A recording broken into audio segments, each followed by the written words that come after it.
नमस्कार सम्पूर्णमा म बाल सामाजिक अभियन्ता सुम्निमा भण्डारी।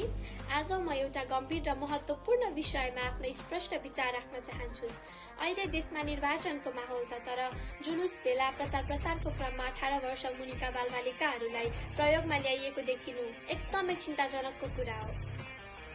बालबालिका सम्बन्धी ऐन, निर्वाचन आचार संहिता तथा नेपालले अंगीकार गरेको राष्ट्रिय तथा अन्तर्राष्ट्रिय प्रतिबद्धताहरूले स्पष्ट रूपमा बालबालिकाहरूलाई निर्वाचनको कुनै पनि राजनीतिक गतिविधिहरूमा संलग्न गराउन नपाइने व्यवस्था गरेको छ।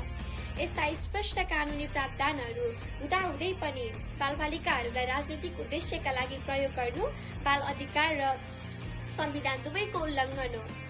बालबालिकाहरू सुरक्षित भएमा मात्र लोकतन्त्र सुरक्षित हुन्छ र सो कुरालाई मनन गरी म सम्बन्धित निकायलाई यस विषयमा विशेष गम्भीर ध्यान दिन र कडा अनुगमन गर्नको लागि अनुरोध गर्दछु।